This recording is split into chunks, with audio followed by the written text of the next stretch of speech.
আমি জিজ্ঞাসা করলাম হুজুর তাহলে বান্দার চোখগুলা বুঝিয়ে জন্য উল্টে যায়? হুজুর আমারে উত্তর দেয়, বাবা আজরাইলকে তার চোখ দ্বারা ইশারা দিয়া বোঝানোর চেষ্টা করে আজরাইল যেন বান্দার রূহ তখন কবজ না করে। আমার নবী বলে ওই কঠিন মুসিবতে ইমানদার এমন কষ্ট পাইয়া মারা যাবে না। ইমানদার বান্দার রূহ কখন নিবে ইমানদার বান্দা টের পাবে না। দুনিয়ার মুসলমান ও নবীর উম্মতের দলেরা যদি ইমানদার হইয়া মরতে পারো রূহ কখন নিচে টের পাইবা না। ইমাম কুস্তালানি রহমতুল্লাহ আলাইহি বলে একটা ছোট বাচ্চার মাথার মধ্যে তার মা বাচ্চাটা কান্না করলে যেমন ভাবে মাথার মধ্যে হাত বুলিয়ে যায় ওই বাচ্চা যেমন ভাবে কান্না বন্ধ করে ঘুমায়া যায় ইমানদার বান্দাটা এমন ভাবে ঘুমায়া যাবে রে ইমানদার বান্দা রূহ কবজ করার খবর টের পাবে না। কিন্তু আমার নবী বলে বান্দা শোনো শোনো শোনো বান্দার রূহ কবজ করা বড় কষ্টকর। বান্দার রূহ যখন কবজ করে বান্দার কাছে মনে হয় সারা পৃথিবীর মাটিগুলা বান্দার বুকের উপর চাপায়া দেওয়া হয়েছে। ইয়া রাসূলুল্লাহ আপনি নবী কিভাবে বুঝলেন? আমি নবী রাহমাতুল লিল আলামিন নবীর রূহ কবজ করার আগে আল্লাহ তাআলা আজরাইল আমি নবীর ঘর মোবারকে পাঠানোর আগে আমার আল্লাহ হযরতে জিবরাইল ফেরেশতাকে আমি নবীর কাছে পাঠাইছে। আমার নবী ডাক দিয়ে বলে জিবরাইল ফেরেশতা আমি নবীর হুজরা মোবারকের মধ্যে প্রবেশ করার আগে জিজ্ঞাসা করি ইয়া রাসূলুল্লাহ অনুমতি প্রদান করলে আপনার ঘরে ঢুকবো। আমি জানতে চাই এই বাকলিয়া এই চট্টগ্রাম জেলা সারা পৃথিবীর সারা বাংলাদেশের আমার নবী ছাড়া এমন কোন মানুষ আসেনি যার মরণের আগে আজরাইল ফেরেশতা আসার আগে অনুমতি চায়? আসেনি রে বাবা। এমন ইমানদার এখনো দুনিয়াতে তৈরি হয় নাই।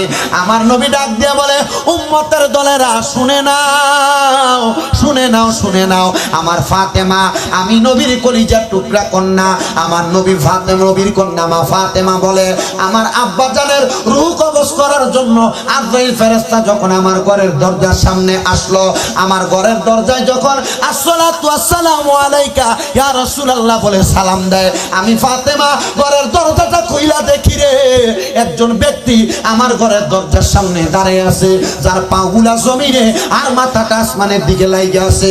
আমি ভয় পায়া দরজাটা বন্ধ করে দিলাম আর বললাম আব্বা জান আমার ঘরের দরজার সামনে কে জানি হাজির হয়ে গেছে। আমার নবী ডাক দিয়া কয় এ ফাতেমা আমার ঘরের সামনে দুইজন ফেরেশতা না আমার আল্লাহ তাআলা একজন ফেরেশতা পাঠাইছে সেই ফেরেশতার নাম মুআল্লিমুল মালাইকা।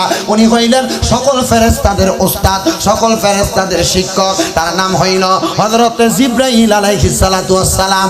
ওনার পেছনে আরেকজন ফেরেশতা আছে যেই ফেরেশতার নাম হলো হযরতে আজরাইল আলাইহিস সালাতু ওয়াস সালাম। আর আজরাইলের পেছনে আমার আল্লাহ ৭০,০০০ নূরের ফেরেশতা পাঠাইছে। আর জোরে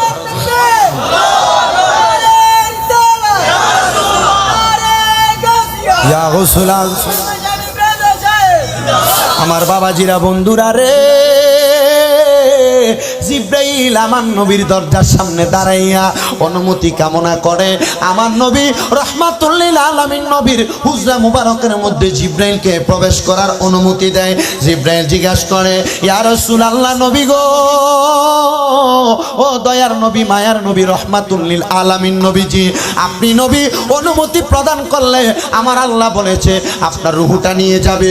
আমার নূরের নবী রাহমাতুল লিল আলামিন নবী আমার ডাক দিয়া কয় জিবরাইল আমি নবী তো রূহ নেওয়ার অনুমতি প্রদান করব তার আগে আমার আল্লাহকে বলো আমার আল্লাহ যে আমি নবীকে দুনিয়া থেকে রওজায়ে আতহারে নিয়ে যাবে আমার গুনাহগার উম্মতেরা কিয়ামতের আগ পর্যন্ত দুনিয়ার জমিনে আগমন করবে আমার আল্লাহকে বলো আমার উম্মতের জন্য কি ফয়সালা করেছে আমার উম্মতকে কেমনে নাজাত দিবে রে।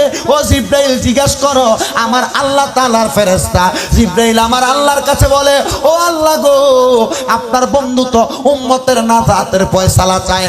আমার নূরের নবীর এই কথা শুই না আমার আল্লাহ তাআলা আমার নবীর কাছে খবর পাঠায় দেয় ইয়া রাসূলুল্লাহ ও মায়ার নবী আপনার উম্মতরা যদি আপনার দেখানো পথ মতে চলাফেরা করে আল্লাহর কসম ওই উম্মতকে আমি আল্লাহ জান্নাত ছাড়া জাহান্নাম দিতাম না। আমার নবীজি রাহমাতুল লিল আলামিন নবীর কাছে জিবরাইল এসে তেমন ভাবে আমার আল্লাহর ওয়াদার কথা বলেছে। মুমিন মুসলমান ও মুসলমান মুসলমান, আপনি কেন ইবাদত করেন না? আপনি কেন আল্লাহ তাআলার পথ থেকে দূরে সরে গেছেন? আমার আল্লাহ তো বলে লা ইউকাল্লিফুল্লাহু নাফসান ইল্লা উসআহা। আমার আল্লাহ তাআলা তার সাধ্যের বাহিরে কোনো কিছু তাকে চাপিয়ে দেন না। আপনি বলেন আপনি আপনার কর্মব্যস্ততার কারণে নামাজ পড়েন না, আপনি বলেন আপনার কামাই রুজির কারণে আপনি ইবাদত করেন না। আপনি তো কামাই করেন, কামাইয়ের টাইমে কামাই করেন, দোকানদারির টাইমে দোকানদারি করেন, ব্যবসার টাইমে ব্যবসা করেন, গাড়ি চালানোর টাইমে গাড়ি চালান। আপনার নামাজের সময় কেমনে আপনি অতিবাহিত করেন? আল্লাহর নবী ডাক দিয়া কই উম্মত আমার শুনে নাও, যদি তোমরা এই আদেশ মানো, আমি নবী যেই পথ দেখাইলাম ওই পথ অনুযায়ী চলো, তাইলে তুমি জান্নাত পাইবা। নচেত জান্নাতের আশাও করতে পারো না, জান্নাতের সুঘ্রাণও পাবে না। কিন্তু নবী আমার বলে জান্নাতের সুঘ্রাণ 500 বছরের রাস্তা দূর থেকে পাওয়া যাবে, কিন্তু যারা আল্লাহর ইবাদত থেকে দূরে ওই ব্যক্তিরা জান্নাতের সুঘ্রাণ পাবে না। আপনারা বলেন আমরা সবাই জান্নাতের শুধু সুঘ্রাণ না, জান্নাতে থাকতে চাই কি চাই না?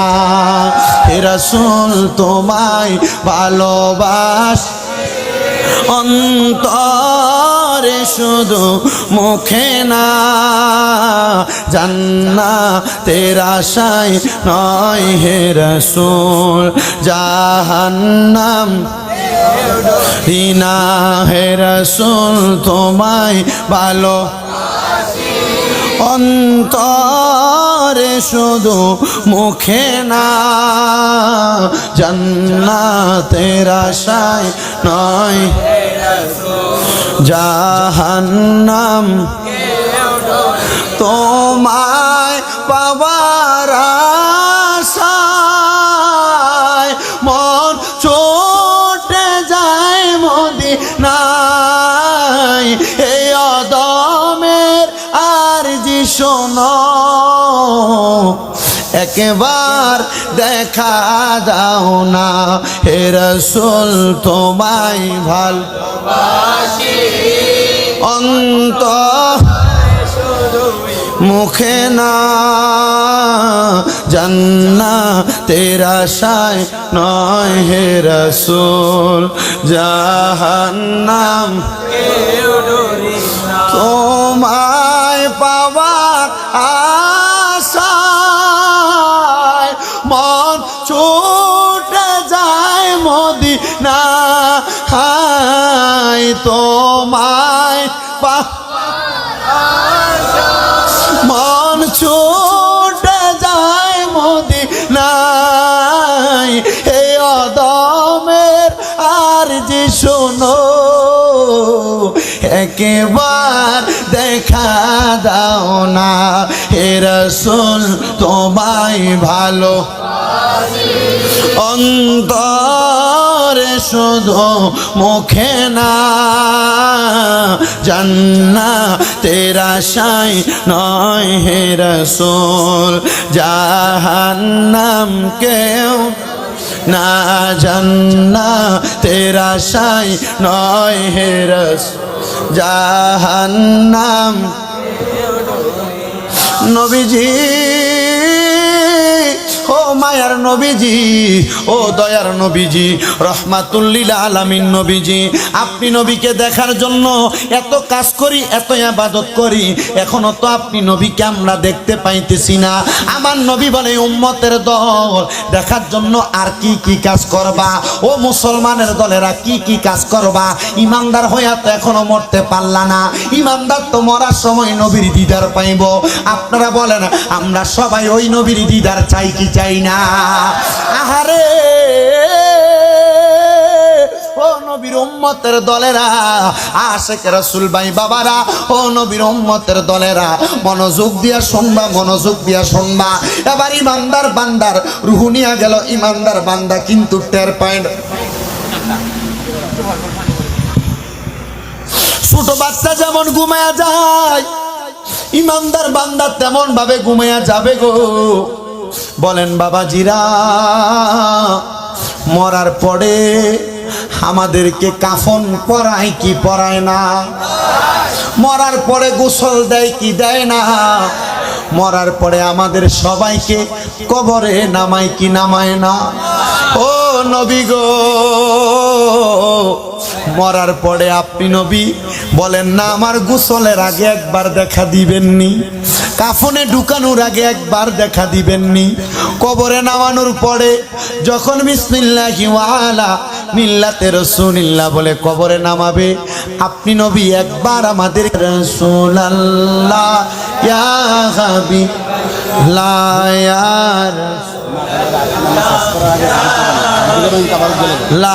ইয়া রাসূল আমার মতের নিদান, আমার মতের নিদান, আমার শিয়রে আমার মতের নিদান কালে থাকিয়ার নবী গো, আমার শিয়রে দেখিব আপনাকে নয়ন ভরে, দেখিব রে ইয়া রাসূলুল্লাহ ইয়া রাসূলুল্লাহ, গোসল করাইয়া কাফন, গোসল কর কাফন দিবে গয়া মাই কবরে শোয়াইয়া, অন্ধকার কবরে যখন দিবে আমার এই অন্ধকার যখন আসিয়া নবী গো, আমার শিয়রে দেখিব আপনাকে দুনয়ন ভরে, দেখি ভরে ইয়া রাসূলুল্লাহ ইয়া রাসূলুল্লাহ, মুনকার নাকির আসিয়া সওয়াল করবে বসাইয়া, মুনকার নাকির আসিয়া সওয়াল করবে বসাইয়া, দিয়েন গো নবী পর্দা উঠাইয়া, দেখিব আপনাকে নয়ন ভরিয়া, জানাইব সালাম আপনাই দাঁড়াইয়া, ইয়া রাসূলুল্লাহ আল্লাহ বলেন ইয়া রাসূলুল্লাহ ইয়া রাসূলুল্লাহ নবী গো, তাইলে আমরারে মরার পরে কাফনের কাপড়ে ঢুকাইব, গোসল করাইব, কাফনের কাপড়ে ঢুকাইয়া চারজনে চার কান্দে লইয়া, পুরুষ মানুষ হইলে মানুষগুলা পেছনে পেছনে থাকবে, মহিলা মানুষ হইলে মানুষগুলা মুসল্লিগুলা সামনে সামনে থাকবে। নবী গো লা ইলাহা ইল্লাল্লাহ আল্লাহ আল্লাহ জিকির করতে করতে আমরারে কবরের পার পর্যন্ত নিয়ে যাবে। ইয়া রাসূলুল্লাহ নবী গো, আপনি নবী বলেন না ওই কবরের মধ্যে যখন আপনি নবীর মিল্লাতে রাখা হবে, আপনি নবী কে আমরার কবরে আইবেননি? আমার দয়াল নবী রহমাতুল লিল আলামিন নবী আমার বলে, শুনরে উম্মতের দলেরা, যদি তুমি ইমানদার হইয়া মরতে পারো, ওই কবরের মধ্যে যাওয়ার আগে যখন তোমারে বিসমিল্লাহি ওয়া আলা মিল্লাতে রাসূলিল্লাহ বইলা কবরে শোয়াইব, ওই কবরের মধ্যে আমার আল্লাহ তাআলার রহমতের তিনজন ফেরেশতা আগমন করবে। জবানটা খুইলা বলবেন না সুবহানাল্লাহ। নবী গো ইয়া রাসূলুল্লাহ ইয়া হাবিবাল্লাহ নবী গো, ওই তিনজন ফেরেশতা কবরে কেন আসবে?